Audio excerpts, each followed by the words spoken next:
안녕하세요, 와시즈입니다. 올 한 해를 좀 이것저것 정리를 하다 보니까 제 주식 투자 관련해 가지고 삽질을 한 크게 세 가지를 하더라고요.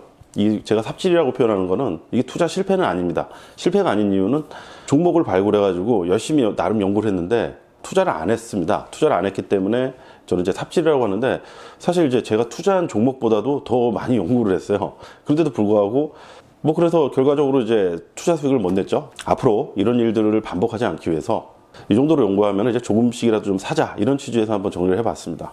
이거 정리하면서도 제가 생각해도 너무 웃겨가지고 왜 그랬을까? 이런 생각이 좀 많이 들었습니다.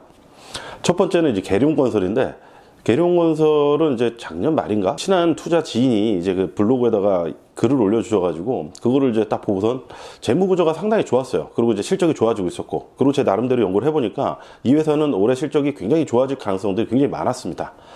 그리고 이게 좀 관심이 가다 보니까 올 3월 초에 지방에 사는 이제 투자자분들과 이제 모임이 있었었는데, 그때 이제 내려가면서 이제 세종시에 사시는 이제 투자자분이랑 미리 좀 만나가지고 점심을 근처 그 계룡산 가가지고 계룡산에서 같이 식사도 하고 그 기념으로 이제 계룡산 사진도 딱 찍고, 그러고 나서 이제 그 모임에 내려갔다 올라오면서도 그분이랑 차에서 이제 계룡건설에 대한 이야기도 좀 많이 했었죠. 그리고 그 모임에서도 얘기를 했었고 어떻게 생각하냐. 근데 왠지 모르게 이제 투자를 안 했는데 그럼에도 좀 아쉬워가지고 제가 혼자 이제 그 대전에 내려가가지고 계룡건설 본사를 가가지고 막 사진도 막 딱 이렇게 막 찍어갖고 왔어요. 이제 그 정도로 이 회사는 이제 좋은 회사였고 이제 좋아질 가능성이 높다라고 판단을 했었는데, 여기에다가 또 아쉬워가지고 이제 저랑 이제 되게 가까이 사시는 전업투자 처음 시작할 때부터 같이 하셨던 이제 투자자분한테 이 계룡건설 진짜 좋다. 보통 이렇게 펌프질을 많이 안 하는데 이분한테 그냥 펌프질을 하면서 인증사진을 한 장 찍어놨어요. 계룡건설 이렇게 딱 적어가지고. 근데 1월서부터 3월까지 이렇게 계룡건설 연구를 많이 했는데 결과적으로 이제 투자를 안 했습니다. 그러고 나서 올해 한 2분기 때 이제 남북 경협에도 속하고 하면서 주가가 좀 많이 올랐었죠. 지금 다시 이제 많이 빠져가지고 원래 투자하려던 시점과 비슷한 가격대까지 다시 내려왔는데, 아무튼 저랑 인연이 없었던지 아무튼 이렇게 투자를 하지 않았고 그냥 이제 스쳐 지나갔습니다. 그리고 최근에 한번 3분기 실적까지 봐보니까 실적도 좀 예상대로 엄청나게 좋아졌더라고요. 어쨌든 저하고는 인연이 없어가지고 투자를 안 했던 회사였습니다. 두 번째, LB세미콘. 이 LB세미콘 같은 경우는 작년에 방탄소년단을 굉장히 좋아하게 됐어요. 저는 원래 사실 락이라든가 메탈 이제 이런 좀 그런 음악들을 좀 좋아했었는데 40대 중반에 아재가 케이팝이라든가 아니면 아이돌을 좋아할 가능성은 사실 좀 낮은 편인데, 그 친한 투자자분이 직장인 밴드도 하고 그런 분인데 이 방탄소년단을 굉장히 좋아해가지고 저를 불러다가 작년에 집 근처 둘이서 코인 노래방 가가지고 방탄소년단 노래를 부르는 거예요. 참, 이분이 그 코인 노래방을 자주 갔던 이유 중 하나는 그 노래방 회사에 예전에 좀 투자한 적이 있어가지고, 그래가지고 저도 끌려가지고 이제 코인 노래방을 좀 예전에 좀 같이 좀 많이 다녔었죠. 이 아저씨가 무슨 아재가 나보다 또 나이가 많은데 무슨 방탄소년단을 좋아하냐. 근데 듣고 보니까 노래가 좋기도 하고 중독성도 있고 그래가지고 모든 노래를 막 찾아보고 뮤직비디오를 보고 그러면서 그분보다 제가 방탄소년단을 더 좋아하게 됐어요.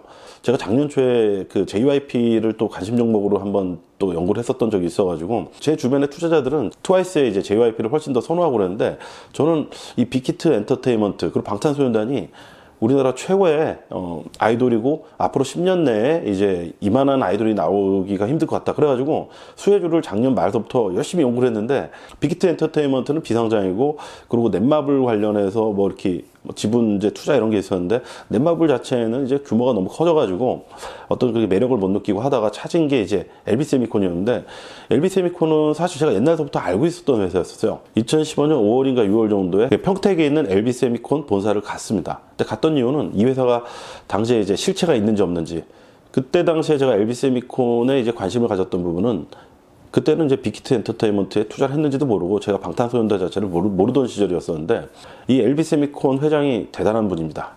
그 위에 이제 LB가 모회사인데 그 LB 회장 분이 굉장히 대단한 분이에요. 일반적으로 볼 때 삼성전자도 아닌 LG전자의 전자부품 협력사로서는 그냥 밥벌이는 하고 어느 정도 먹고 살겠지만, 이 회사가 정말 좋아질지에 대한 부분에 대해서는 보통 일반적인 부분만 놓고 보면은 아쉬운 부분들이 있죠.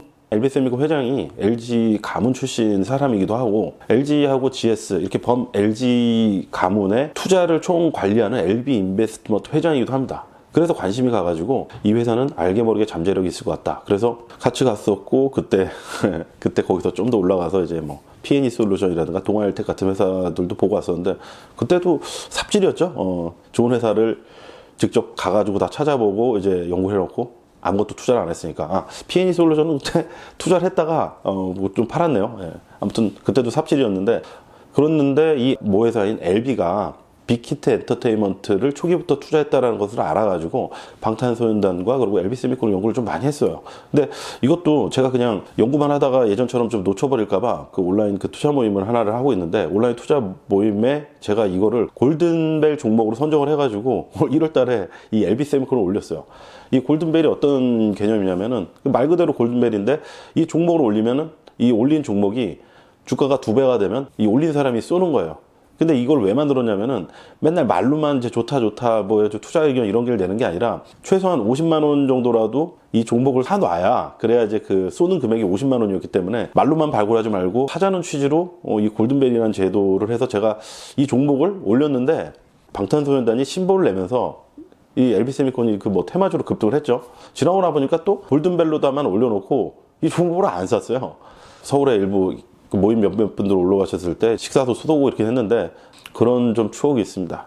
그리고 세 번째는 이제 대하TI가 있는데, 대하TI 같은 경우는 올해 그 남북경협으로 굉장히 뜨거웠었는데, 이 대하TI는 그 100종목에 달하는 경협주 중에서도 거의 뭐 대장주 정도 수준으로 크게 많이 올랐는데, 제가 대하TI를 작년서부터 연구를 좀 했었습니다. 연구를 했었는데, 제가 투자한 아이디어는 경협이 아니었어요. 경협이 아니었고, 대하TI가 한 매출 1000억에 한 시총 1000억 정도? 전형적인 중소기업이고, 이 회사가 재무구조도 괜찮은 편이고, 전반적으로 비즈니스 모델이 좀 좋은 편이에요. 철도라든가 지하철 관련한 신호체계 이런 쪽에 이제 강점을 갖고 있는 회사인데, 투자 아이디어는 뭐 경협이 아니라 올해 그리고 내년 그 GTX 착공이라든가 아니면 뭐 신안산선, 신림경전철, 그리고 여러 가지 이제 철도에 대한 계획들이 잡혀 있었던 부분이 있었기 때문에, 주기적으로 뭐 신호 체계라든가 이런 걸 업그레이드하고 유지 보수 이런 부분도 있지만, 신규 철도 관련한 새로운 매출이 늘어날 가능성이 있었기 때문에 관심 있게 봤습니다. 그래서 이제 로템도 연구도 하고 대하TI도 연구를 꽤 했는데, 올 1월 중순이었던 것 같아요. 그 계룡건설의 아이디어를 줬던 분이 이제 그 송도에 사시는데, 그래서 송도에 아까 그 방탄소년단의 아이디어를 준 저랑 이제 가까이 사시는 투자자분이랑 송도에 같이 이제 만나러 놀러 갔어요. 올 1월 중순에. 투자자들끼리 어디를 이제 가게 되면은 송도에 있는 기업들도 한번 쭉 둘러보고, 그 건너편에 남동공단이 있어가지고 좀 둘러보고. 근데 이제 돌아오는 길에 고속도로를 타고 서울로 바로 오는 게 아니라 부천에도 좀 들려서 대하TI를 같이 좀 보고 오자. 그랬는데, 올라오는 길에 저랑 같이 가신 분이 제 차를 안 타고 가고 같이 가신 분 차를 타고 갔는데, 부천에 어딜 들려야 된다. 근데 거기가 이제 좀 대하TI랑 좀 가까운 곳에 있었었는데, 근데 이분이 아들이 그 파충류를 키우는데 뭐 미롬을 사야 된다. 근데 부천에 그걸 파는 데가 있다. 그걸 꼭 사야 된다. 안 그러면 이제 집에서 큰일 난다. 그래가지고 대하TI를 못 보러 가고 그 근처까지 갔었는데, 그 뭐 올드보이 같은 영화에나 나올 만한 되게 이제 허름한 이런 건물에 들어가가지고 그 미럼하고 파충류 뭐 이런 거 이제 그 구경하고 나오고, 그때까지만 해도 이제 대하TI를 관심이 없다. 2년이 좀 안 달려나? 그래가지고 대하TI를 사지 않았어요. 이제 또 생각을 해보니까 이 세 가지 종목 전부 다 열심히 투자 연구하고 안 샀다는 공통점이 있고, 또 하나는 저랑 친한 투자자 두 분하고 다 연관이 돼 있어요. 만약에 올해 장이 굉장히 안 좋았는데 올 1월 달에 살까 말까 굉장히 고민했던 이 세 종목을 주력으로 투자를 했었으면 올해 수익률이 굉장히 이제 좋고 그랬었을 것 같은데, 아무튼 이제 앞으로는 이제 이런 연구를 하고 투자를 안 한다거나 이런 삽질을 하지 말아야겠다, 이런 생각으로 영상을 정리해 봤습니다. 지나고 나니까 좀 웃기네요. 예. 뭐 이렇게 또 정리를 해보니까 정말 큰 삽질한 것 같은데, 실제 투자를 했는데도 수익이 안 나는 경우도 꽤 많이 있었기 때문에 어떻게 보면 좀 운적인 요소도 있지 않았나 싶기도 합니다. 내년에는 이렇게 삽질하는 종목이 안 나왔으면 하는 바람으로 이렇게 영상을 한번 정리해 봤습니다. 도움이 되셨다면 좋아요, 구독, 알림 설정 부탁드리겠습니다.